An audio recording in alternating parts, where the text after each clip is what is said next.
Dear Mrs. Wiley, 50 years ago, Patricia Kelleher, then Patricia Wiley, received a letter from the president. Mrs. Kennedy and I want to express our very deepest sympathy.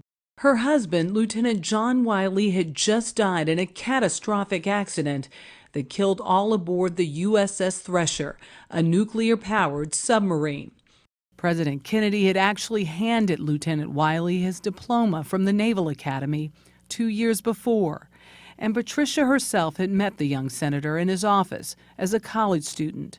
When he said, I want you to know of my personal feeling of loss, that seemed to come from the heart. That letter is now among thousands at the Kennedy Library and Museum in Boston. I truly believe that you can tell more about Kennedy the man, Kennedy the president, and these incredible times that he lived in through these letters than all the books that have ever been written about him. So Martin Sandler's new book is about Kennedy's letters. A library archivist let us see them.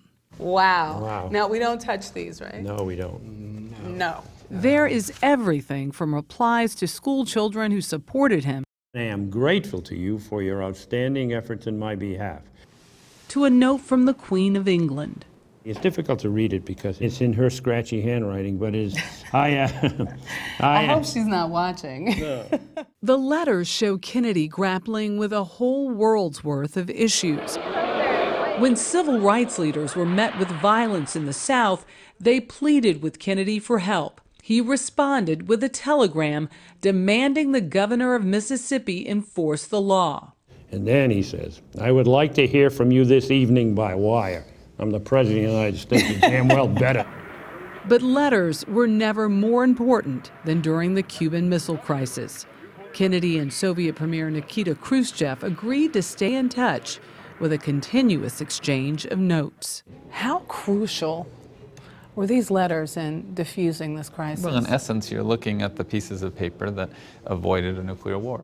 Tom Putnam, the director of the Kennedy Library, showed us an early message from Kennedy. This all started due to the actions of your government, so you're the one who has to remove the missiles. So you have to back off. Exactly. Khrushchev replies, no, Mr. President, I cannot agree to this. I think in your own heart you recognize I'm correct. But as the letters go back and forth, face-saving compromises emerge. Khrushchev asks for something in return. And he's saying, I'll perhaps agree to remove the missiles if you promise not to invade Cuba. Okay, so then here is President Kennedy responding and basically saying, okay, I think we're getting close to a deal. The range of people in Kennedy's correspondence is enormous, from poet Robert Frost to a Japanese officer aboard the destroyer that sank Kennedy's PT boat during World War II. He also heard from former presidents. Mr. President, in my opinion, you are on the right track. Don't let them tell you what to do. You tell them as you have. Sincerely, Harry Truman.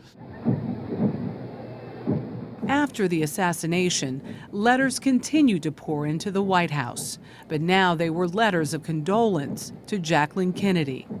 And perhaps none was as poignant as the letter from the widow of Lieutenant John Wiley of the USS Thresher. What inspired me was certainly remembering his letter to me, but also seeing her on television and seeing her shocked and stunned face. I felt that was me. Dear Mrs. Kennedy, my deepest sympathy on the tragic loss of your husband.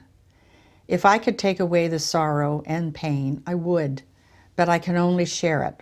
And she shared some of the words that President Kennedy had written to her only a few months before.